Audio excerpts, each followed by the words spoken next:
Sorry అండి, computer ఏదో issue వచ్చింది. పర్లేదు పర్లేదు.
రెక్టిఫై అయిందండి? సరిపోయింది. కానీ అదే స్టార్ట్ 10 చేద్దామా? మినిట్స్ అని పెట్టాను కదా! మరి ఏమన్నా డిలేగా జాయిన్ అవుతారేమో అని. అవుతుందో అవ్వదో అని చెప్పేసి కంగారేసి లేట్ అని చెప్పాను.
రెక్టిఫై అయిందండి. అయిందండి.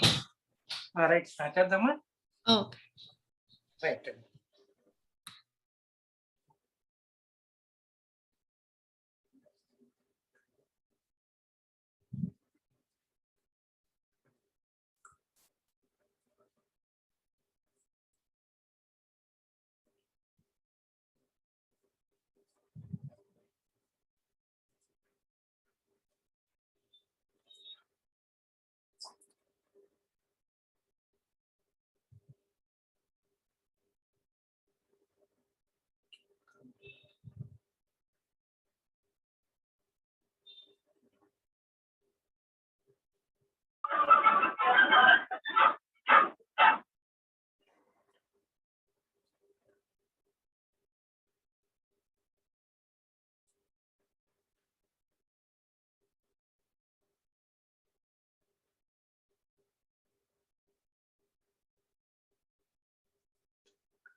ముందుగా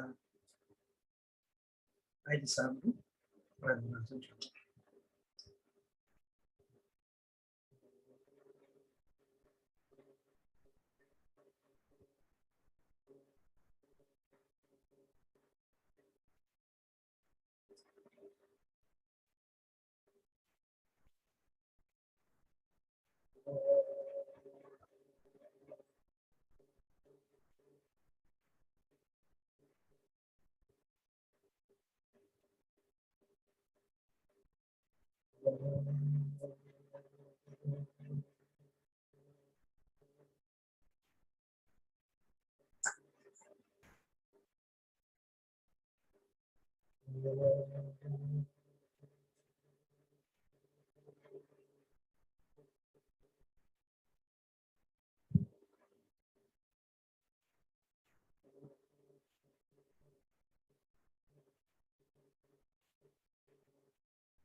పరమాత్మస్వరూపుడైన మీ అందరికీ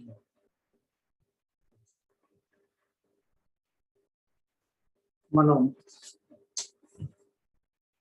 గురు గీతను గురించి చదువుకుంటున్నాం. గురు గీత గురించి చదువుకుంటూ మనం బిగించేసి దాంట్లో ఫస్ట్ శ్లోకం చదువుకున్నాము. అచింత్య వ్యక్తరూపాయ నిర్గుణాయ గణాత్మనే సమస్త జగతగతమూర్తి బ్రహ్మణి నమః అని ధ్యాన శ్లోకాన్ని చదువుకున్నాము.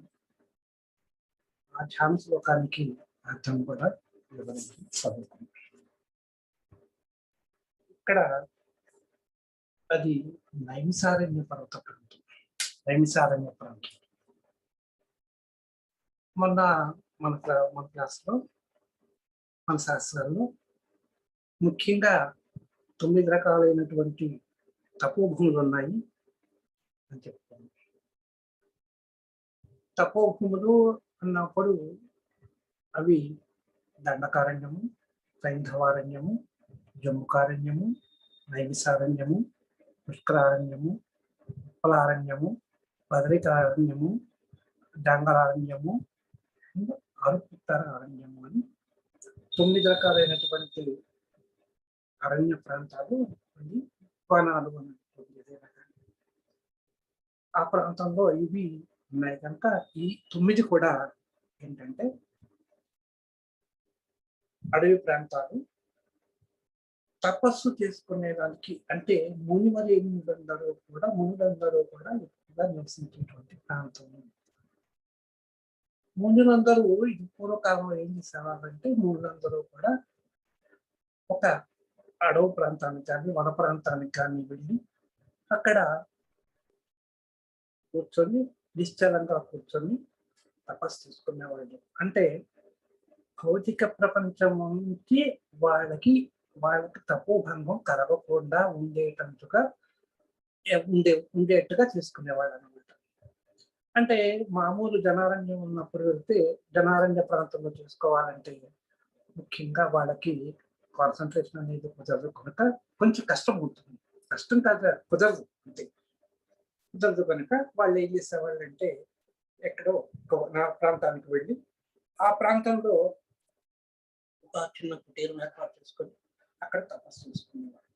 అలా చేయడంలో దగ్గరలో మళ్ళీ వాళ్ళకి నీరు, తర్వాత ఆహారం ఏమైనా దొరికే ప్రాంతాలు ఏమైనా ఉన్నాయా చూసుకొని కొంచెం దొరికే ప్రాంతాలుగా చూసుకొని వాళ్ళ తపస్సుకు భంగం కలగకుండా ఉండేట్టుగా చూసుకొని ఆ ప్రాంతాన్ని ఎంచుకొని ఆ ప్రాంతంలో తపస్సు చేసుకునేవాడు.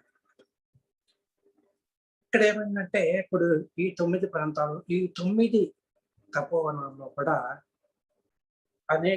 కొన్ని ప్రాంతాల్లో ఎక్కువ మంది రాక్షసులు ఉండేవాళ్ళు. ఆ రాక్షసులు ఏం చేసేవాళ్ళు అంటే వచ్చి ఈ ఋషులు చేసేటువంటి యాగాలు, హోమాలు, వాళ్ళు తపస్సుని, ధ్యానాన్ని భంగం కలిగిస్తూ వాళ్ళకే కంటకంగా మారేవాళ్ళు. దాంట్లో ఉదాహరణగా చెప్పాలంటే దండకారణ్యం. ఈ దండకారణ్యంలో ఎక్కువ మంది రాక్షసులు ఉండేవాళ్ళు అని చెప్పి మనకి పురాణాలన్నీ చెప్తున్నాయి. ఉదాహరణగా చెప్పాలి అంటే రామాయణ కాలం నాటి తీసుకున్నట్టయితే రాములు వారు దండకారణ్య ప్రాంతానికి వెళ్ళారు అని చెప్పి చెప్తారనమాట. అక్కడ కొంతకాలం ఉన్నారు, ఉండి అక్కడ ఉండేటువంటి రాక్షసులందరినీ కూడా సంహరించారు అని మనకి శాస్త్రం చెప్తుంటుంది. అలాగే మిగతా కొన్ని చోట్ల ఉన్నారు రాక్షసులు ఉన్నా కానీ వాళ్ళు చేసే పనులు వాళ్ళు చేసుకుంటున్నారు అన్నమాట. ఈ మునీశ్వరులు కూడా వాళ్ళ తపస్సు చేసుకున్నారు. కానీ అందులో ఈ నైమిసారణ్యము అనేటువంటిది ఒక చక్కటి ప్రదేశం అన్నమాట. ఈ ప్రదేశంలో రాక్షసులు అనేటువంటి వాళ్ళు చాలా తక్కువ అని చెప్పుకోవచ్చు. అక్కడ రాక్షసులు సంచరించినట్టు మనకి పురాణంలో ఎక్కడ చెప్పలేదు అన్నమాట. కానీ ఈ ఎక్కడ అంతగా చెప్పలేదు. కానీ ఇది తపస్సు చేసుకుంటానికి అనువైన ప్రదేశము అని చెప్తారనమాట. అనేక రకాలైనటువంటి పురాణాల్లోనూ అనేక రకాలైనటువంటి శాస్త్రాల్లో కూడా ఈ నైమిసారణ్యం యొక్క ప్రస్తావన మనకి తెలుస్తుంది. ఈ నైమిసారణ్యానికి ఎందుకు వచ్చింది ఆ పేరు అనే ఆలోచించగలిగినట్లయితే మనకి దీని యొక్క స్టోరీ ఏంటి అంటే కథ ఏంటి నైమిసారణ్యానికి కూడా ఒక కథ ఉందన్నమాట. ఏంటంటే వాయు పురాణంలో ఒక కథ చెప్పబడింది. ఏంటంటే ఎప్పుడైతే ద్వాపరయుగం అయిపోయింది, ద్వాపరయుగం అయిపోయి కురుక్షేత్ర యుద్ధం అయిపోయి ఇక కలియుగం ప్రవేశిస్తుంది అనమాట. కలియుగం ప్రవేశిస్తున్నప్పుడు అప్పుడు మునీశ్వరులు అంటే వాళ్ళకి తెలుసు కదా, ఒక్కొక్క యుగ లక్షణాలు అని కొన్ని ఉంటాయి అన్నమాట. ఒక్కొక్క యుగానికి ఒక్కొక్క లక్షణం ఉంటుంది. ఫస్ట్ది సత్యయుగం. ఆ సత్యయుగంలో ధర్మం 4 పాదాల నడుస్తూ ఉంటుంది అని చెప్తారు. అలాగే నెక్స్ట్ వచ్చేసరికల్లా త్రేతాయుగం. త్రేతాయుగం వచ్చేసరికల్లా ధర్మం 3 పాదాలతో నడుస్తూ ఉంటుంది, ఆ ధర్మం 1 పాదం నడుస్తూ ఉంటుంది. ఆ తర్వాత ద్వాపరయుగం. ద్వాపరయుగం వచ్చేసరికల్లా 2 పాదాల ధర్మం నడుస్తుంది, 2 పాదాల అధర్మం నడుస్తుంది.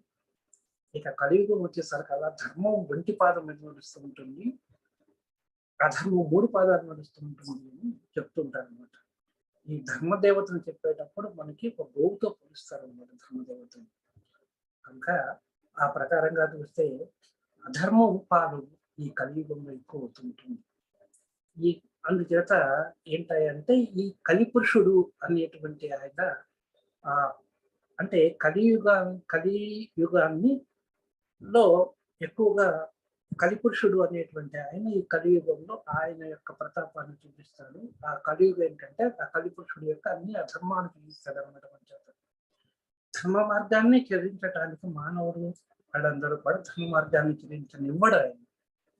కనుక ఈ కలిపురుషుడు ఈ కలియుగంలో మానవుడు అధర్మ ప్రవర్తనే తెలుస్తూ ఉంటారు ఎక్కువ శాతం అని మనకి తెలుస్తుంది.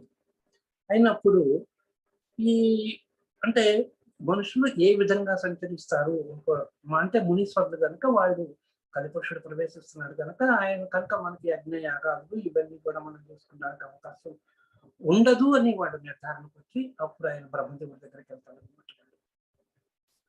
బ్రహ్మదేవుడి దగ్గరికి వెళ్ళి స్వామి కలియుగం ప్రవేశిస్తుంది కనుక మాకు యజ్ఞయాగాదులు ఇవన్నీ చేసుకునేదానికి మాకు ఎలాంటి ఆటంకము లేకుండా ఉండేటువంటి ప్రదేశాన్ని మాకు చూపించండి.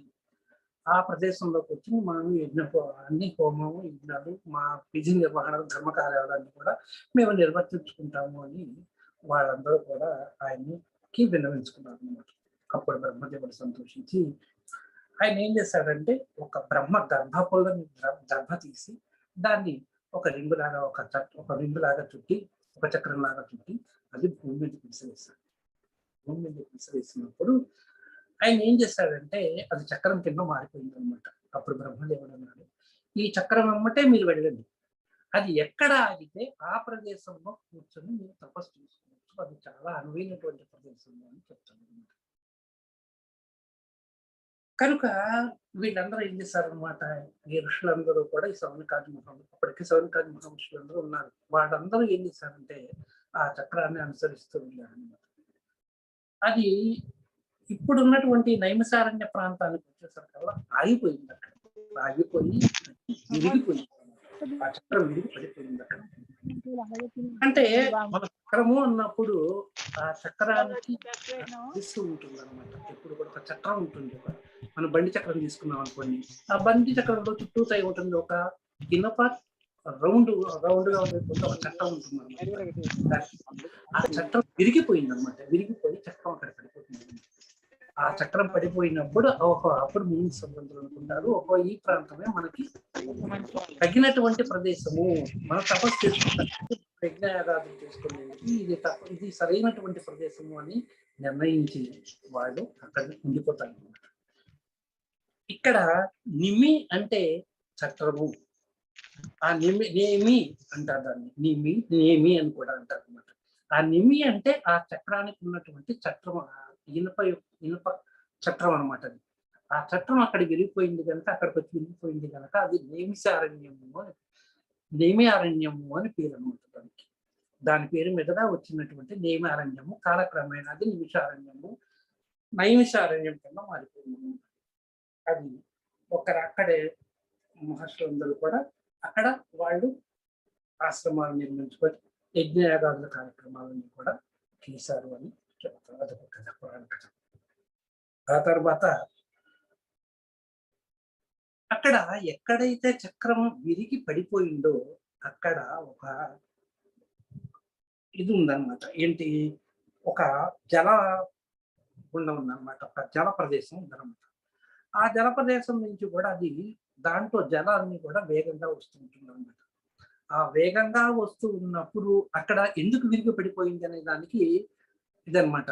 అక్కడ ఎప్పుడైతే అక్కడ ఒక గుండం లాంటిది ఉన్నారో అక్కడ వేగంగా నీరు వస్తున్నప్పుడు అక్కడ ఒక మహాశక్తి అనేటువంటిది ఒకటి ఉందన్నమాట. ఆ మహాశక్తి ఆ చక్రాన్ని అక్కడ నిరోధించింది అని చెప్తారనమాట. అక్కడ అందుకనే ఆ చక్రం పడిపోయింది, ఆ చక్రం అక్కడికి వచ్చేసరికి విరిగి పడిపోయింది అని చెప్తారనమాట. ఎప్పుడైతే ఈ జలం ఎక్కడైతే ఉధృత రూపంలో వచ్చిందో ఆ జలంలో ఉండేటువంటి నీరు పైకి వచ్చినప్పుడు అది ఏంటంటే అంటే ఒక లింగాకారంగా కనిపిస్తుంది అనమాట.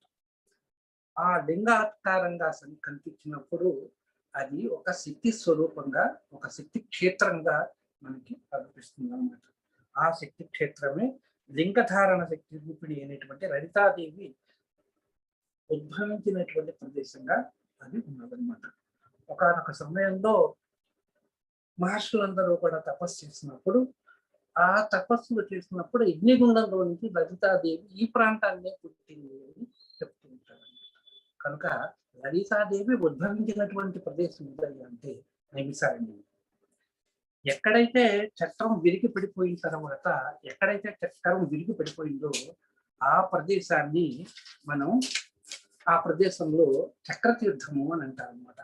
ఆ ప్రదేశాన్ని చక్రతీర్థము అంటారు. అది ఒక కథ. ఇంకొక కథ ఏంటి అంటే నిమి అనేటువంటి ఒక రాక్షసుడు ఉండేవాడు. సంచరిస్తుండేవాడు. ఆ నిమిని అతని యొక్క అనుచరులందరినీ కూడా విష్ణుమూర్తి నిమిష కాలంలో అంటే త్రుటి కాలంలో వాళ్ళందరినీ చంపేశాడు కాబట్టి సంహరించి అక్కడ మునీశ్వరులందరినీ కూడా రక్షించాడు. కనుక ఆ ప్రాంతాన్ని నిమిషారణ్యము అని పేరు కూడా వచ్చిందని ఒక కథనం అన్నమాట. ఇక ఇలా దధీచి మహర్షి అనేటువంటి ఆయన ఒక ఆయన ఉన్నారు.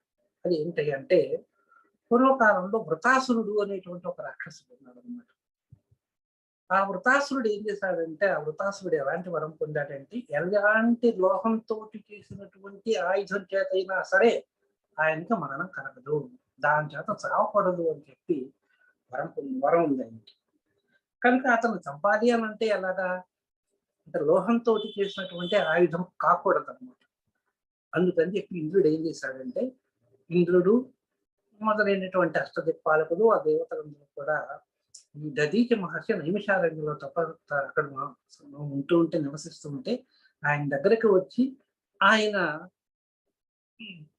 స్వామి ఈ వృతాసురుడు అనేటువంటి రాక్షసుడు ఈ విధమైనటువంటి బలం ఉన్నది కనుక మాకు ఒక ఏదైనా మార్గం చూపించు అని అన్నప్పుడు అతను బాగా ఆలోచించి అతను ఏం చేశాడంటే అతను యోగ శక్తితోటి ఆయన దేహత్యాగం చేసి అప్పుడు ఏం చేస్తాడంటే తన యొక్క వెన్నుపూస మేరుదండం ఉన్నది చూసారా, ఆ మేరుదండంతో వజ్రాయుధాన్ని ఒక ఆయుధాన్ని తయారు చేసి ఒక దృఢమైనటువంటి ఆయుధాన్ని తయారు చేసి ఆ వృతాసురుని చంపమని చెప్పి దేవేంద్రుడికి సలహా ఇస్తాడు అనమాట. అక్కడ ఆ వృతాసురుని చంపటానికి దధీచి మహర్షి త్యాగం చేసినటువంటి ప్రదేశం కూడా అదేను అని చెప్తూ ఉంటారు అన్నమాట. అలాగే రామచంద్రుడు వారు అశ్వమేధ యాగం చేసిన ప్రాంతం కూడా అదేను అని చెప్తారు. అలాగే లవకుశుని కలిసింది కూడా లవకుశుడు కూడా అక్కడే సీతాదేవి అరణ్యవాసం కూడా ఆ ప్రాంతంలోనే జరిగింది. రెండోసారి ఆమె అరణ్యానికి వెళ్ళినప్పుడు ఉత్తర రామాయణంలో ఏ రాముడు వారు ఎప్పుడైతే అక్కడ అతను నిందపడిందో సీతాదేవి మీద నిందపడినప్పుడు ఆవిడ ఇల్లే నివసించిన ప్రాంతం అదేమని చెప్తారనమాట. లవకుశ జననం జరిగింది అక్కడేమని కూడా పురాణ కాలసు కొన్ని శాస్త్రాల్లో చెప్పబడి ఉందన్నమాట. ఇంతటి మహోత్కృష్టమైనటువంటి చరిత్ర కలిగి మహోన్నతమైనటువంటి గొప్పతనం కలిగినటువంటి ఆ నైమిసారణ్య ప్రాంతం ఎలా ఉంది అని అంటే ఇప్పుడు ప్రస్తుత కాలంలో అది లక్నోకి దాదాపు 95 కిలోమీటర్ల దూరంలో ఉందన్నమాట. ఆ ప్రాంతం అంతా కూడా అక్కడ అనేక తీర్థయాత్రకి అది చక్కటి అనువైన ప్రదేశం, లలితాదేవి పుట్టినటువంటి ప్రదేశంగా చెప్పబడుతుంది అన్నమాట. ఇక ఇదివరకు పూర్వకాలంలో ఈ నైమిసారణ్య ప్రాంతం ఈ నైమిసారణ్యాన్ని గురించి మనం కొంచెంగా వర్ణించి చెప్పుకుందాం. ఈ నైమిసారణ్యం అనేటువంటిది హిమాలయ ప్రాంతానికి దగ్గరలో ఉంది. ఆ ప్రాంతంలో ఉన్నది అని ఉన్నది. ఆ నైమిసారణ్యంలో ఎటు చూసినా కూడా ఎత్తైనటువంటి కొండ ప్రదేశం. ఆ కొండల మీద చక్కటి పెద్ద పెద్ద చెట్లు ఉన్నాయి అక్కడ. ఆ చెట్లన్నీ కూడా చక్కటి ఆకుపచ్చనటువంటి రంగులో విశ్వసిరాల్సినవి. అలాగే ఆ ప్రాంతంలోనే అది మనకి శీతాకాలం వచ్చేసరికి అది ఏమవుతుందంటే మంచు పడుతుంది. ఆ మంచు పడినప్పుడు ఆ పర్వత ప్రాంతాలన్నీ కూడా మంచుతో కప్పబడి ఉంటాయన్నమాట. ఆ మంచుతో కప్పబడి ఉన్నప్పుడు మామూలుగా కూడా ఆ చెట్లన్నీ కూడా మంచుతోటి కప్పబడిపోతాయి అన్నమాట. ఆ కప్పబడినప్పుడు అవన్నీ కూడా ఎలా ఉన్నాయంటే, వెండి కవచం మనం తొడిగినప్పుడు ఎంతటి చక్కగా వెండి ఎలా మెరిసిపోతూ ఉంటుందో, ఆ విధంగా అవి మెరిసిపోతున్నాయి. ఆ కొండలు గాని, ఆ చెట్లు, ఆ ఆకులు, ఆ చెట్లు ఆకులు అన్నీ కూడా ఆ విధంగా మెరిసిపోతున్నాయి. ఆ కింద పరిచినటువంటి కింద ఉన్నటువంటి గడ్డి కూడా ఒక ఒక తివాచీ పరిచినట్టుగా మంచు అంటే ఒక మంచు తివాచీ పరిచినట్టుగా ఉందట. అక్కడక్కడ చక్కడ ఆ మంచు గుళికల్లాగా ఒక ఒక బిందువులు, మంచు బిందువులు పడి అవన్నీ కూడా ముత్యాలు పేర్చినట్టుగా ఉన్నాయి. అదే సూర్యోదయం అవుతున్నది అప్పుడే. ఆ సూర్యోదయ కాలంలో ఎట్లా ఉన్నదంటే, ఆ కొండల మీద ఆ మంచు మీద పడినప్పుడు బంగారు వన్నె రంగులో ఉండి, బంగారం పూత పూసినట్టుగా కనిపిస్తూ ఉందట. అలాగే చెట్లన్నీ కూడా బంగారాన్ని అప్పుడే దానికి పూత పూస్తున్నారా? బంగారాన్ని సువర్ణం ఎంత ప్రకాశిస్తూ ఉంటుందో ఆ విధంగా ప్రకాశిస్తూ ఉందట. ఇంకొకటేంటంటే, మంచు ఎప్పుడైతే పడుతున్నదో సూర్యోదయం అవుతున్నప్పుడు మేఘాలొస్తాయి కొన్ని. దాన్ని ఇంగ్లీష్‌లో మెటలాజికల్ వాతావరణ భాషలో దాన్ని స్టేటస్ క్లౌడ్స్ అని అంటారనమాట. ఆ క్లౌడ్స్ ఎట్లా ఉంటాయంటే, ఆ మేఘాలు ఎట్లా ఉంటాయంటే, ఎక్కువ ఎత్తులో ఉండవు. తక్కువ ఎత్తులోనే ఫార్మ్ అవుతాయన్నమాట. ఆహ్, అవుతాయన్నమాట. అవి ఆ కొండ శిఖరాన్ని తాకలేవు మళ్ళీ అవి. ఆ మధ్యలోనే ఉంటాయి. అంత పెద్ద ఎత్తైనటువంటి కొండలనమాట. ఆ కొండల మీద ఆ మేఘాలు గూడా అలా జాలువారుతూ పరిగెడుతున్నాయంట. ఎందుకో హడావిడిగా పరిగెడుతున్నాయంట. అలాగే అక్కడ ఆ ప్రాంతంలో పెద్ద పెద్ద చెట్లున్నాయి. పెద్ద పెద్ద చెట్లే కాదు.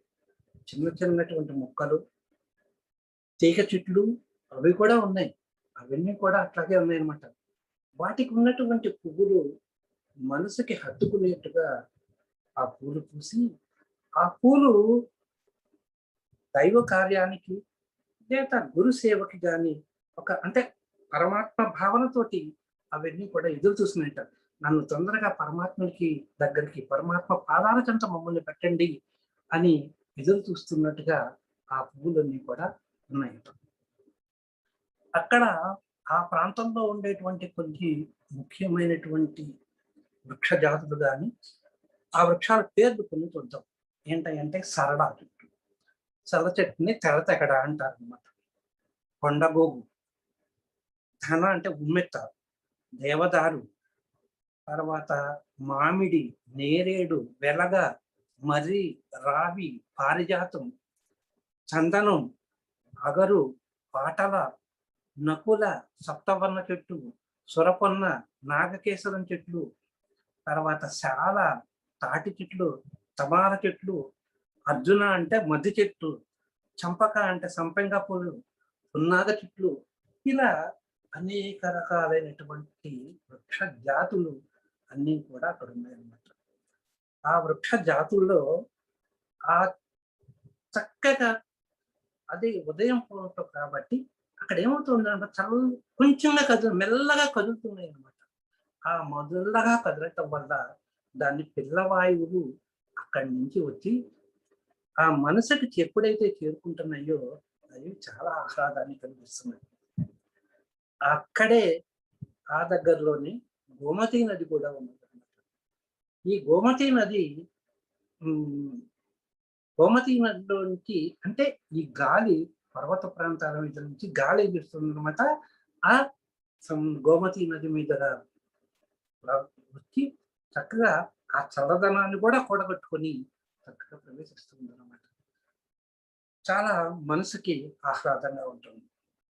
అల్లంత దూరంలో ముని ఆశ్రమాలు, అనేక మంది మునులు ఆశ్రమాలను నిర్మించుకొని ఆ ఆశ్రమాలలో కూడా చక్కగా అలంకరించి, అంటే ఒక చూడటంతో ఎట్లా ఉంటుందంటే మనసుకు హత్తుకొని ఒక ఆధ్యాత్మిక భావన ఉట్టిపడుతూ ఉంటుంది అన్నమాట. అక్కడే వాళ్ళకి దగ్గరలోనే పూల చెట్లు, లతలు, పూల లతలు, అలాగే అక్కడ ఎక్కువగా మనకేంటంటే కుందేళ్ళు కుందేలు గుంపులుగా వెళ్తూ ఉంటాయి. ఆ కుందేలు యొక్క అమాయకపు చూపులకి చక్కటి ముచ్చటేస్తుంది అనమాట. అలాగే అక్కడ ఉండేటువంటి నెమళ్ళు ఆ దూరంగా అవి పురివిప్పి ఆ ప్రకృతి వాతావరణాన్ని ఆనందిస్తూ పురివిప్పి ఆడుతూ ఉంటుంది. వాటిని చూసినటువంటి ఎవరికైనా కూడా మనసు ఆహ్లాదకరంగా ఉంటుంది. ఇది సంధ్యా సమయంలో జరుగుతున్నటువంటి సంధ్యా సమయం కనుక అప్పుడు ఏమవుతుందన్నమాట, మున్యాశ్రమాలు, మునికన్యలు, మునీలు, స్త్రీలు అందరూ కూడా వాళ్ళ పనులు ప్రాతకాలం కాబట్టి అందరూ కూడా సంధ్యావందనం, ప్రాతకాలంలో జరిగేటువంటి దైవ పూజలు అవన్నీ చేసుకుంటూ ఉంటారనమాట. అదంతా వాతావరణం అంత చక్కటి ఆధ్యాత్మిక వాతావరణం ఉంటుందన్నమాట. కానీ ఆ రోజు ఏమైంది, వాళ్ళందరూ కూడా తొందరగా మనం ఇవన్నీ చేసేసుకోవాలి అని ఏదో అన్నమాట. అక్కడ ఎవరో వస్తున్నారు కనుక మనం ఇవన్నీ కూడా తొందరగా ముగించుకోవాలి, వాళ్ళకి స్వాగతం పలకాలి అని అన్నట్టుగా ఆ వాతావరణం కనిపిస్తూ ఉందన్నమాట. అలాగే మునికన్యలు కూడా తొందరగా మనం అతి త్వరగా మనందరం ఆ పూజ కార్యక్రమాన్ని ముగించుకొని మనం అతిథిని అతిథిని ఆహ్వానించేటప్పుడు ఎలా ఉత్సాహం చూపిస్తుందో ఆ ఉత్సాహం అంతా మనకి ఆ వాతావరణంలో కనిపిస్తుంది. అంటే వాళ్ళకే కాదు, ముని వాళ్ళకే కాదు, అక్కడ ఉండేటువంటి వన్యప్రాణులు, జీరులు, నెమళ్ళు ఇవి కూడా అడిగేటమాట ఎవరో వస్తున్నారు కాబట్టి వాళ్ళని చేయాలి. ఆ పిల్లగా ఆ దారి కూడా ఆ వాతావరణం అంతా కూడా ఆ ప్రకృతి కన్య ఎలా ఉన్నది అంటే పచ్చ చీర కట్టుకొని, ఆ తర్వాత వచ్చేటువంటి సూర్యకిరణాల వల్ల ఆ భూమి మీద పడినటువంటి ఆ మంచు బిందువులు అవే ఆ హీర అంచులాగాను ఉండి ఆ ప్రకృతికి అంతా ఆ ముచ్చటగా ఎవరి కోసం ఎదురు చూస్తున్నట్టుగా ఆహ్లాదంగా ఎదురు చూస్తుందన్నమాట, ఆతృతగా ఎదురు చూస్తున్నట్టుగా ఉందన్నమాట. ఎవరు వచ్చేది, ఓహో ఇవాళ మన గురువు గారు చెప్పారు కదా, ఒక మహానుభావుడు వస్తాడు, ఆయన మనకి భాగవత శ్రవణ అన్ని పురాణ కథల్లో ఉద్దండు, తర్వాత పురాణ శ్రవణం చేయటానికి కానీ మహాభారత వేదాంగాలు అభ్యసించి పురాణ శ్రవణం, పురాణాలని, శాస్త్రాలని అవపాసన పెట్టినటువంటి మహానుభావుడు మన ఆశ్రమానికి వస్తున్నాడు అని చెప్పి మన గురువు గారు అయినటువంటి సౌనికాన్ని చెప్పారు కనుక ఆయనకి ఆహ్వానం పలకాలి, కనుక మనందరం కూడా వెళ్ళాలి అని అత్యుత్సాహంతో వాళ్ళందరూ కూడా ఎదురు చూస్తున్నట్టుగా అవుపిస్తుందన్నమాట. ఆ మహానుభావుడే సూత మహాముని అనమాట. ఆ సూత మహాముని ఆయన ఎప్పుడు వాళ్ళు చూడలేదు అనమాట. శిష్యులు ఎవరు కూడా ఆయన చూడాలి. సౌనికుడు ఎరుగును, కానీ ఆ శిష్య బృందాలు ఆయనకి ఎప్పుడు చూడలేదు అనమాట. ఎప్పుడు చూడనటువంటి మహానుభావుడు వచ్చి ఆ ప్రాంతంలో ఆ ప్రాంతానికి వచ్చి ఆయన దగ్గరగా ప్రత్యక్షంగా మనం చూడగలుగుతున్నాము. ఆయన ఇంతటి మహానుభావుడు అని చెప్పారు తెలుసు, కానీ ఎంతటి ఆయన ప్రత్యక్షంగా చూసే భాగ్యం వాళ్ళ కలగలేదు. కనుక అంతటి మహానుభావుణ్ణి చూసేటువంటి భాగ్యం మనకు అందరికీ కలుగుతుంది. ఆయన మృదు వచనాలు వినే భాగ్యం మనకు కలుగుతోంది అని చెప్పి ఆ శిష్య బృందం అంతా కూడా అత్యుత్సాహంగా అత్య ఆతృతతోటి కూడా ఆర్ద్రతతోటి ఆత్మ ఎదురు చూస్తున్నారు అన్నమాట. ఆ ఎదురు చూస్తూ ఆయన కోసం ఎదురు చూస్తూ ఉన్నారు. ఇంకా ఇక ఎవరైనా ఎప్పుడైనా కానీ ఒక మహానుభావుడు వచ్చినప్పుడు ఆ మహానుభావునికి స్వాగతం పలుకుతుంది. ఆ స్వాగతం పలకటానికి ఇక్కడ ఇప్పుడు ఈ దీంట్లో స్వాగతం పలకటానికి స్వయంగా సౌనిక మహాముని వచ్చాడనమాట. సౌనిక మహాముని వచ్చి ఆయన స్వామి ఎదురు వెళ్ళి ఆయనకి స్వాగతం పలికాడనమాట. మహానుభావ, మీరు మా ప్రాంతానికి విచ్చేసి మమ్మల్ని అందరినీ కూడా ఆనందింపజేసి మాకు మీ మృదు వచనాలని మాతో పాటు వచనాలు వినే భాగ్యాన్ని మాకు కలిగిస్తున్నారు అని చెప్పి స్వాగతం పలకటానికి ఈయన వెళ్ళాడనమాట. ఎవరు? సౌనిక మహాముని స్వయంగా తన శిష్య బృందంతో కూడి ఆయన వెళ్ళాడు. అలా వెళ్తున్నప్పుడు శ్లోకం ఆయన ఏంటనమాట, ఇక్కడ మనం రెండో శ్లోకం అనమాట. ఇప్పటి వరకు ఏంటి? మొదటి శ్లోకం అయింది, నైమిసారణ్య ప్రాంతం అయింది. ఇక రెండో శ్లోకం ఏంటంటే సూత మహాప్రాజ్ఞ నిగమాగమ పారక గురుస్వరూపమస్మాకం బ్రూహి సర్వమలాప. సూతము అంటే సూత మహాముని. ఇక్కడ 2 సార్లు ఉచ్చరించాడు అనమాట. సూత అని అంటే సూత మహాముని 2 సార్లు ఉచ్చరించడంలో ఆయన యొక్క గొప్పతనం ఏమిటి అనేటువంటిది తెలుస్తుంది అనమాట. అంటే ఆయన ఎంతటి మహానుభావుడు అనేటువంటిది నొక్కి ఒక్కడి నుంచి చెప్పడం అవుతుంది అనమాట. ఆయనకు తెలుసు, కానీ ఆవిడ శిష్యుడికి కానీ చూపురులకు కానీ ఆయన గొప్పతనం తెలియదు కదా. అందుకని చెప్పి అక్కడ 2 సార్లు నొక్కి ఒక్కడి నుంచి చెప్పాడు అనమాట. ఈయనే సూతుడు, ఈయనే సూత మహాముని, ఆయనటువంటి మహానుభావుడు ఈయనను అని 2 సార్లు నొక్కి ఒక్కడి నుంచి చెప్పాడు. ఈ నొక్కి ఒక్కడి నుంచి చెప్పడంలో గౌరవప్రదమైనటువంటి భావన మనకి కనిపిస్తుంది అన్నమాట.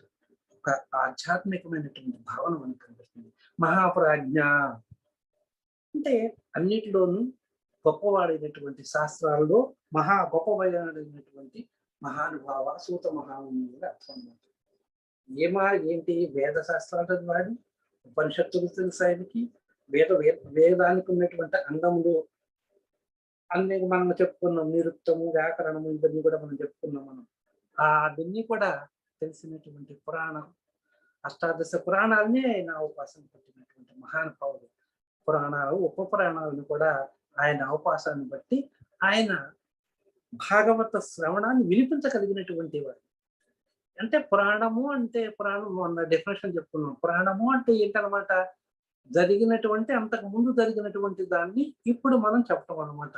ఆ చెప్పటంలో కొంత చేర్పులు మార్పులు కూడా ఉండవచ్చు ఆ కాలానికి అనుగుణంగా.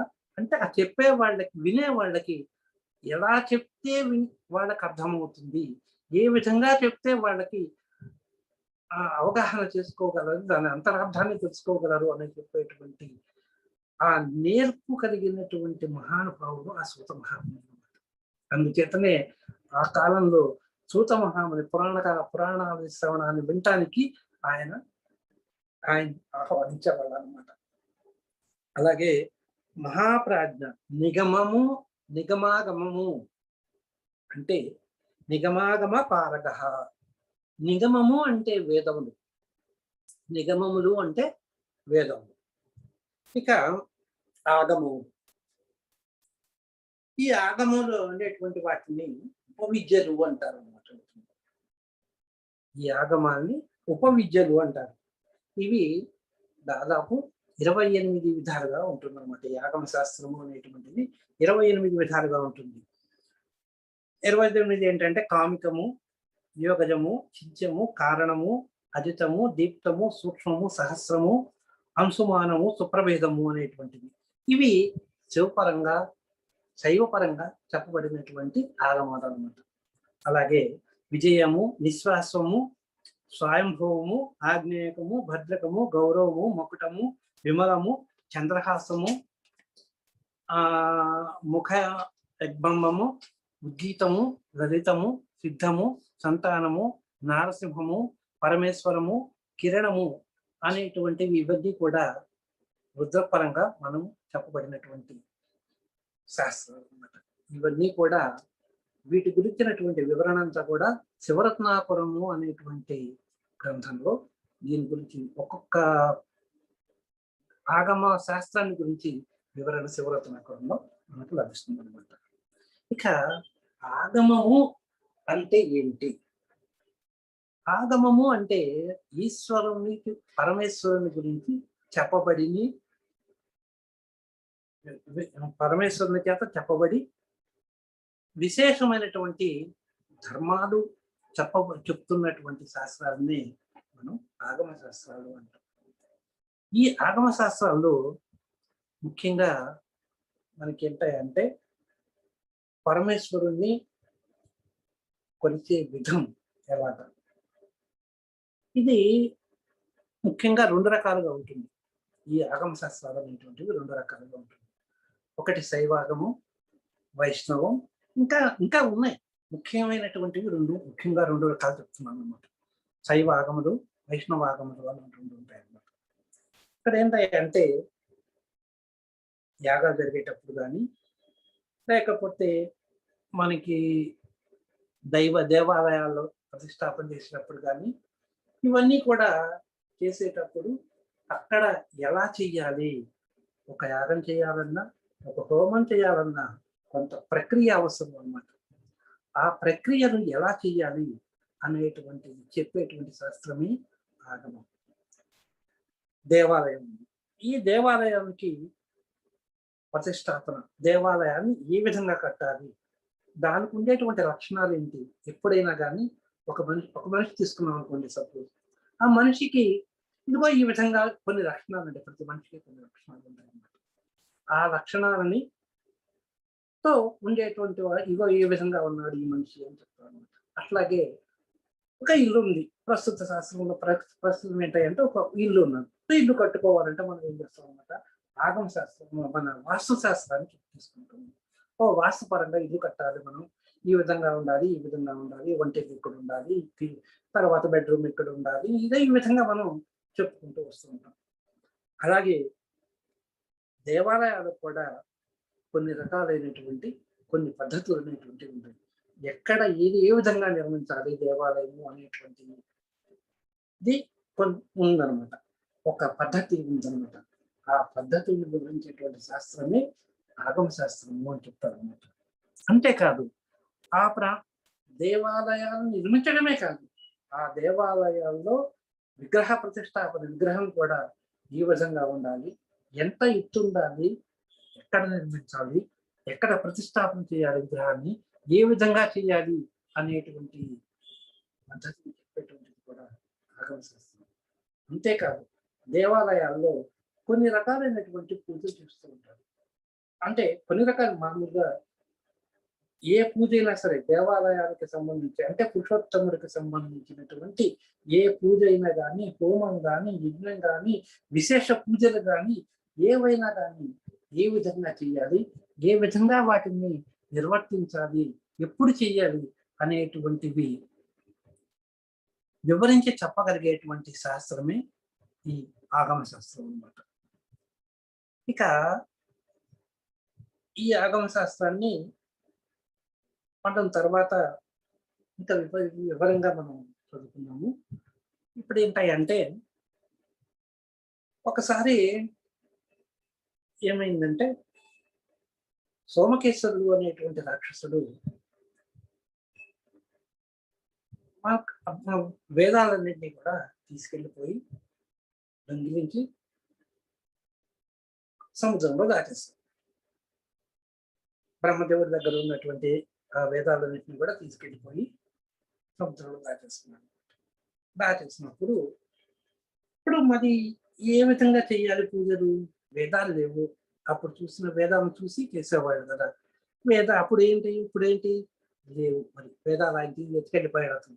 కనుక ఇప్పుడు ఏం చెయ్యాలి అన్నప్పుడు ఈ విష్ణుమూర్తి ఏం చేశాడంటే వైష్ణవ పరంగా తనకు ఏ విధంగా పూజలు చేయాలి అనేటువంటి విషయాన్ని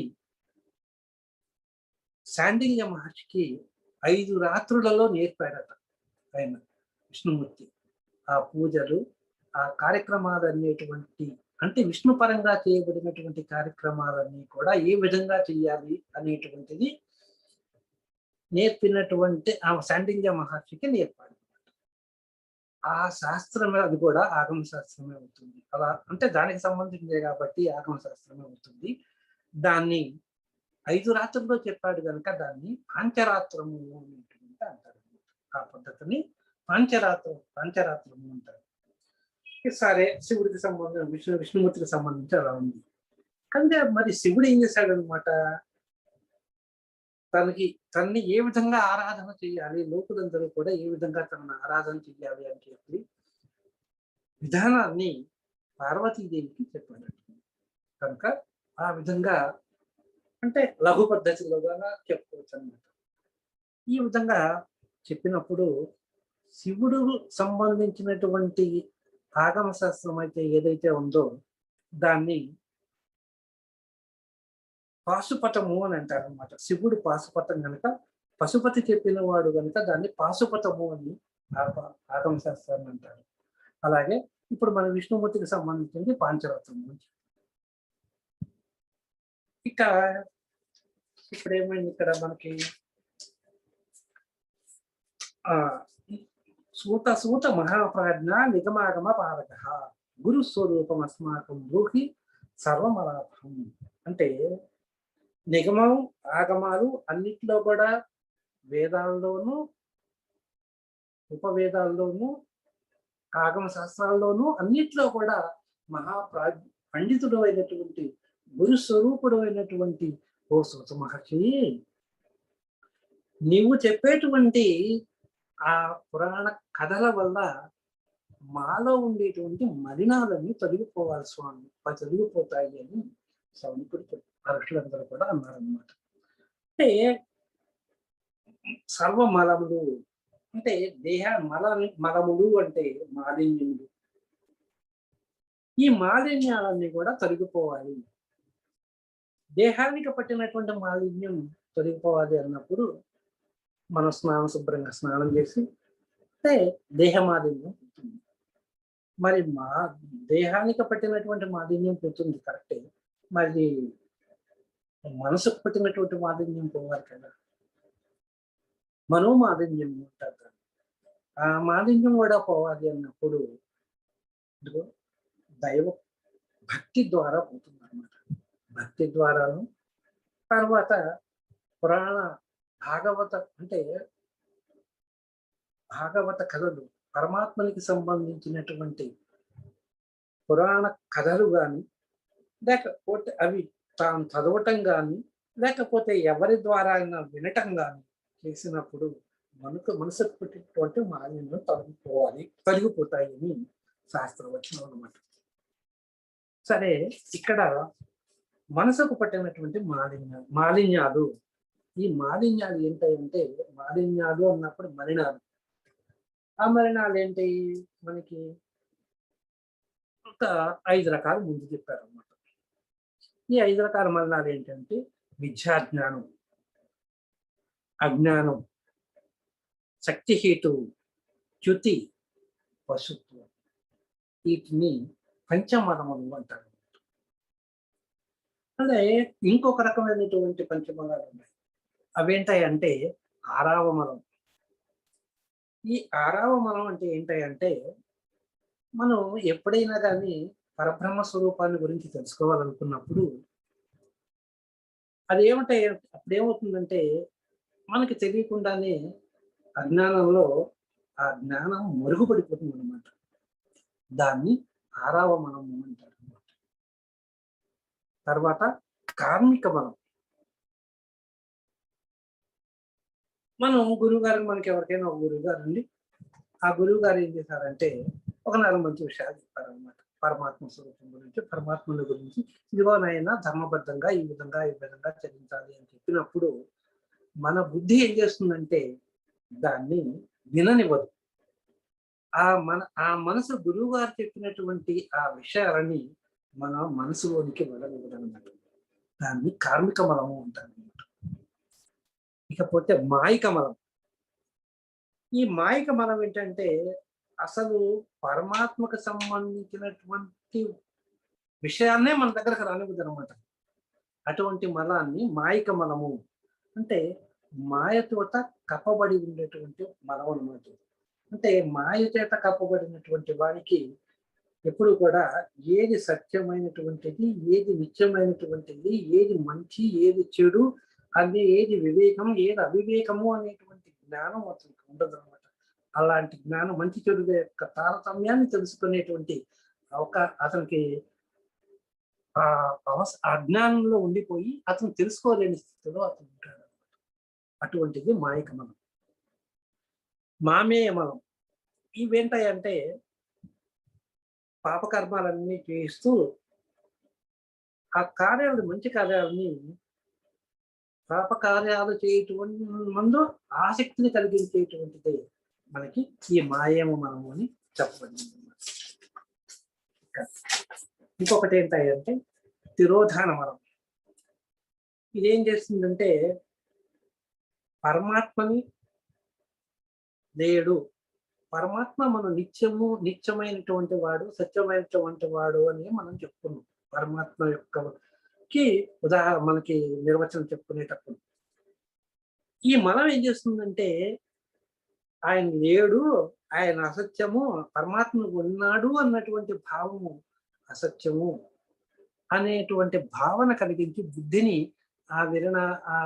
ఆ వైపుకి మడనివ్వదన్నమాట. అటువంటి మనమే తిరోధాన మలము అనేటువంటి.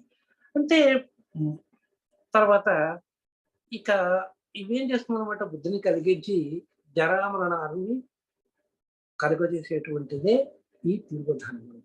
కనుక ఈ మలములు అనేటువంటివి దేనివల్ల కలుగుతాయి అంటే ముఖ్యంగా మనకి అజ్ఞానం వల్ల కలుగుతాయి అన్నమాట.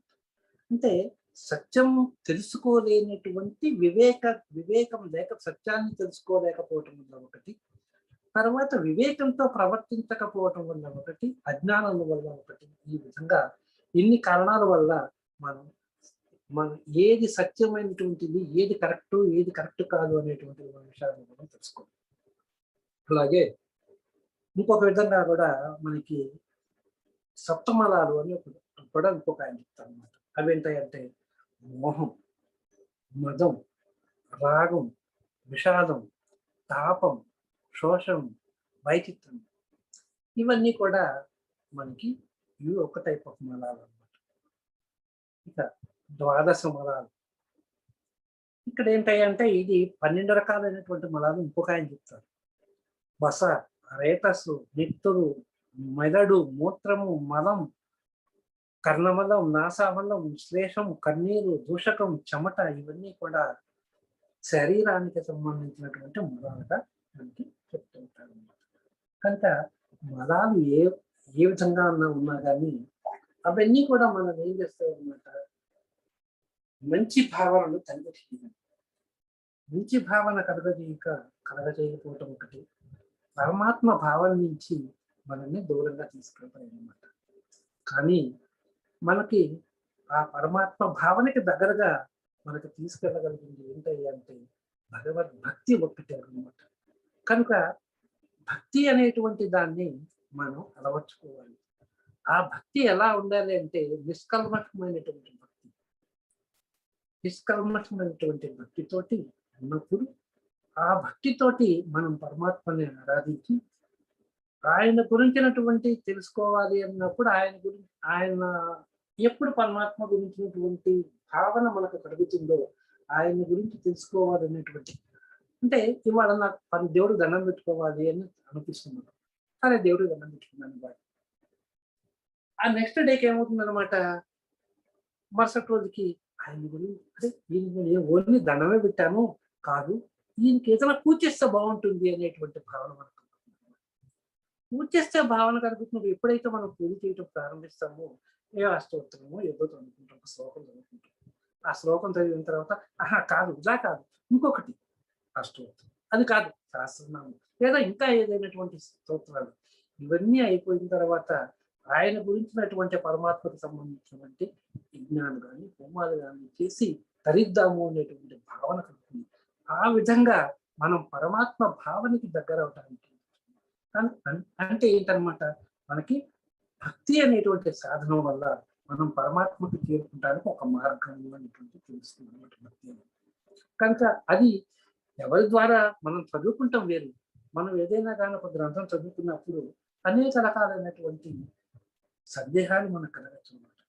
ఆ సందేహాలు మనకు కలిగినప్పుడు అవి తీరాలి కదా. అవి తీరటానికి ఎవరయ్యా అంటే మళ్ళీ గురువు అవసరం మనకి. ఒక గురువు ఎవరినైనా అడగాలి, ఆయనే మనకి ఆ సమయంలో ఆయనే గురువు అవుతాడనమాట. లేదా ఎవరైనా కానీ ఒక మహాపురుషుడు, ఇదిగో మనకి ప్రస్తుతానికి ఉన్నటువంటి ఈయన సూత మహాముని, ఈ మహాముని యొక్క అలాంటి మహానుభావులందరూ కూడా ఏం చేస్తారనమాట, ఆ భగవత్ కథల్ని, భగవంతునికి సంబంధించినటువంటి విజ్ఞానాన్ని మనకి అందిస్తారు. అదే జ్ఞానయోగం, అదే జ్ఞానయోగం అనమాట. ఇక ఇది మలాలు. కనుక మానసికంగా కానీ శారీరకంగా కానీ మనకి కలిగినటువంటి ఈ మలాలన్నీ కూడా తొలగిపోతాయి. స్వామి, నువ్వు చెప్పినటువంటి ఈ భాగవత శ్రవణ కథల్ని మాకు ఆ తొలగిపోయేట్టుగా అంటే ఈ మలాలన్నీ తొలగించేటువంటి శక్తి కలిగినటువంటి నీ కథా శ్రవణాన్ని మాకు ఆనందంగా వినిపించు స్వామి. కర్ణములకు ఆనందం కలిగించేట్టుగా మాకు వినిపించు తండ్రి అని అక్కడ ఉన్నటువంటి మహర్షులందరూ కూడా ఆ సుఖ మహర్షిని, ఆ సూత మహాముని కోరారన్నమాట. అది ఈరోజు కథ. అంటే ఇది నైమిసారణ్యము సూత మహాముని 2వ శ్లోకం అర్థం ఇదన్నమాట. కనుక ఇక్కడ ఇంకోటి ఏంటంటే, ఈ ఆగమ శాస్త్రాల గురించి మనం ఇందాక అనుకున్నప్పుడు ఇక్కడ దాంట్లో 4 భాగాలు ఉంటాయి అన్నమాట. ఆగమ శాస్త్రంలో జ్ఞాన పదం అని, దాన్ని విద్యాపదం అంటారు అన్నమాట. ఇవన్నీ కూడా ఏంటంటే భగవంతుడికి స్పిరిచువల్ నాలెడ్జ్, భగవంతుడికి సంబంధించినటువంటి ఆధ్యాత్మిక జ్ఞానాన్ని అందించేటువంటి దాన్నే జ్ఞానపదం అంటారు. తర్వాత యోగ పదం. ఈ యోగ పదంలో అదేంటనమాట, యోగాలు అంటే యోగం అంటే ఒక్కటే మనకి హోమము అవి చేయటమే కాకుండా ఎప్పుడైనా కానీ మనకి యోగం కూడా మనకి ఈ ఆధ్యాత్మికతలో ప్రధాన పాత్ర వహిస్తూ ఉంటుంది అనమాట. అలాగే యోగ ప్రక్రియ ఎలా చేయాలి అనేటువంటి జ్ఞానాన్ని అందించేటువంటి యోగ పదం అంటారు. 2 క్రియాపదం. ఈ క్రియాపదంలో మనకు ఉండేటువంటి ఆధ్యాత్మిక కార్యక్రమాలు యాక హోమజ్ఞానాల నుండి కూడా భగవంతుని ఎలా అర్చించాలి అనేటువంటి చెప్పగలిగేటువంటిది క్రియాపాదం అంటారు. తర్వాత చర్యాపాదము. ఈ చర్యాపాదంలో మనకి మన పూజల్ని ఎలా కండక్ట్ చేయాలి, ఎవరికి చేయాలి, ఎలా చేయాలి, పలహార ప్రక్రియ ఏంటి అనేటువంటిది చెప్పగలిగేదే క్రియాపదం అనేటువంటిది అంటారు దాన్ని. కనుక ఈ 4 పాటలతోటి కూడి ఉన్నది ఈ ఆగమ శాస్త్రం. ఒక క్షేత్రానికి వెళ్ళినప్పుడు ఆగమ శాస్త్ర ప్రకారం ఏంటంటే క్షేత్రం ఒక పుణ్యక్షేత్రంలో 3 ముఖ్యమైనటువంటి ప్రధాన పాత్ర వహిస్తాయి అన్నమాట ఆగమ శాస్త్ర ప్రకారం. ఒకటి ఆ ప్లేస్, ఏ ప్లేస్ లో అయితే ఆ దేవాలయం కట్టబడిందో ఆ ప్లేస్ యొక్క మహిమ కూడా మంచి ప్రధాన పాత్ర వహిస్తుంది. ఆ తర్వాత అక్కడ తటాకం అంటే ఒక కోనేరు లాంటిది ఆ దేవాలయానికి. ఆ తర్వాత మూల విగ్రహం. ఈ 3 కూడా ఆగమ శాస్త్రంలో మనకి ప్రధాన పాత్ర వహిస్తుంది అనమాట. ఈ దేవాలయ ఆగమ శాస్త్రంలో మనకి ప్రధాన పాత్ర వహించేటువంటి ఈ 3 ఇలాంటి సూక్ష్మమైనటువంటి విషయాలను కూడా చెప్పగలిగి వివరించి చెప్పగలిగినటువంటి వాడు సూత మహాముని కనుక ఆ సూత మహాముని ఆహ్వానిస్తున్నారు అన్నమాట. ఈ సౌనికాల మహామునులందరూ వెళ్ళి ఆయన్ని స్వాగతం పలకడానికి. నెక్స్ట్ కార్యక్రమంలో ఆ సూత మహాముని ఏ విధంగా గౌరవించారు, ఏ విధంగా గురుగీత కార్యక్రమాన్ని వినబోతున్నారు అనేటువంటిది నెక్స్ట్ క్లాస్లో.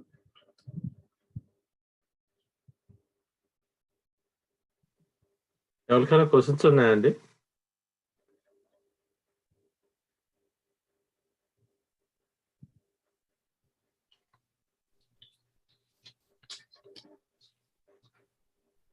నాకు కొన్ని క్వశ్చన్స్ ఉన్నాయండి. చెప్పండి. ఏం లేదు, మీరు ఇప్పుడు అదే స్థల దాని గురించి చెప్పినప్పుడు గుడి దాని గురించి తటాకము, స్థలము ప్లస్ విగ్రహం 3 చెప్పారు కదా. ఆ 3 ప్రధాన పాత్ర వహిస్తాయి. సో తటాకంలోకి వెళ్ళి స్నానం చేయడం కూడా అంతే ఇంపార్టెంటా అండి? అంతేనమ్మా, అంతే కదా మరి. ఓకే, అంటే చిన్నప్పటి నుంచి అంటే కోనేరు అనమాట. కోనేరు కోనేరు ఎప్పుడు కూడా దేవాలయానికి ఉన్నప్పుడు ఆ దేవాలయం పక్కనే కోనేరు ఉంటుంది. ఏ ప్రధాన దేవాలయం అయినా మీరు తీసుకోండి, ఆ దేవాలయం పక్కనే కోనేరు ఉంటుంది ఆ దగ్గరలోనే. ఇప్పుడు తిరుపతిలో చూసుకోండి, ఆ తిరుపతి ఆ టెంపుల్ పక్కనే ఉన్నది. అంటే రంగనాథ స్వామి టెంపుల్ అక్కడ, ఇంకా మిగతా ఏ ప్రదేశంలో మీరు చూసినా కానీ ఆ పక్కనే ఉంటుంది అనమాట కోనేరు. ఆ తర్వాత దాంట్లో ముఖ్య పాత్ర వహించేటువంటిది మూల విగ్రహం. ఆ మూల విగ్రహము, దాని ప్రతిష్టాపన ఎంత ఉండాలి ఏంటి అనేటువంటిది కూడా ఆ ప్రధాన పాత్ర వహిస్తుంది అనమాట. ఏ విధంగా జరిగింది, ప్రతిష్టాపన ఏ విధంగా జరిగింది అన్న విషయాలు కూడా ప్రధాన పాత్ర వహించి ఆ టెంపుల్ యొక్క, ఆ దేవాలయం యొక్క అంటే మహిమని పెంపొందింపచేస్తాయి అన్నమాట. సో ఇప్పుడు అందులో స్నానం చేయడం కూడా అంతే ఇంపార్టెంట్. అంటే ఇప్పుడు అంటే నేను చిన్నప్పటి నుంచి అండి అంత భక్తి అట్లా లేదండి. కొంచెం ఏంటంటే అది డర్టీగా ఉన్నాయని చెప్పి వెళ్ళకపోవడాలు అటువంటివన్నీ ఉంటాయి అన్నమాట. అంటే ఇప్పుడు కాలాన్ని బట్టి అవన్నీ కూడా మనం ఆలోచించాల్సి ఉంటుంది. అందుకనే ఏం చేస్తారన్నమాట, ఆ డర్టీగా ఉంటుంది అని చెప్పి అక్కడికి వెళ్ళి కాళ్ళు కడుక్కొని ఆ నీళ్ళని నెత్తి మీద చల్లుకుంటే అంతకు మించి మనం ఇప్పుడు చేయలేం కదా. ఇప్పుడు తిరుపతిలో ఉందనుకోండి, ఎప్పటికప్పుడు వాటర్ని రీసైకిల్ చేస్తూ ఉంటారు. కానీ అన్ని చోట్ల అలా చేస్తారని చెప్పలేం కదా మనం. అవునవును, అట్లా చేసినా సరిపోతుంది. వర్తమాన కాలానికి అనుగుణంగా మనం ప్రవర్తించుకుంటే బాగుంటుందని నా ఉద్దేశం. దేనికైనా కానీ ఒక్కటే ముఖ్యం, భక్తి ముఖ్యం. ఆ భక్తి ఎలా ఉండాలంటే నిష్ఠత, అంటే భక్తి మనం భగవంతుడి పైన కేంద్రీకరించాలన్నమాట. అది ముఖ్యం అక్కడ.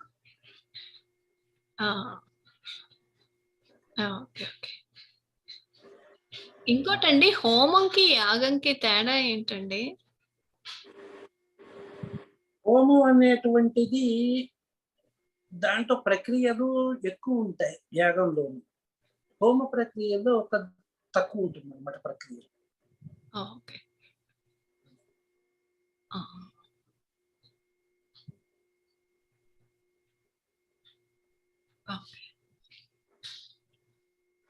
ఇది సాగర్ గారు ఇందాక ఇది కర్మయోగం అన్నారు, దాని తర్వాత చర్మయోగం అన్నారు.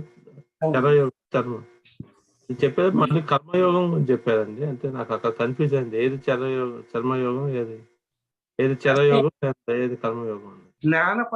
ఆగమ శాస్త్రాల్లో ముఖ్యమైనటువంటి 4 పార్ట్లు ఉంటాయి.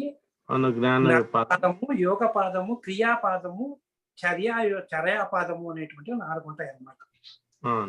చర్యాపాదము అంటే ఏంటంటే అక్కడ పూజలు అవి ఎలా చెయ్యాలి, అక్కడ రిచువల్స్, మనం అక్కడ ఆ టెంపుల్ పరంలో జరిగేటువంటి విశేష కార్యక్రమాలు ఏ విధంగా జరుగుతాయి అని చెప్పేటువంటిది ఈ చర్యాపాదం అనే దాంట్లో అది. క్రియాపాదం అంటే మరి పూజలు చేసే వాళ్ళకి క్రియాపాదం అంటారా? మీరు పూజ చేస్తారు ఏ విధంగా చేస్తారు, దానికి కలిగినటువంటి విశేషం, అంటే ఏ విధంగా చేయాలి అనేటువంటి ఏ పద్ధతిలో చేస్తారు అనేటువంటి చెప్పేది క్రియాపాదం. ఇందాక డిఫరెన్స్ అర్థం కాదు. ఇంకెవరికైనా క్వశ్చన్స్ ఉన్నాయండి?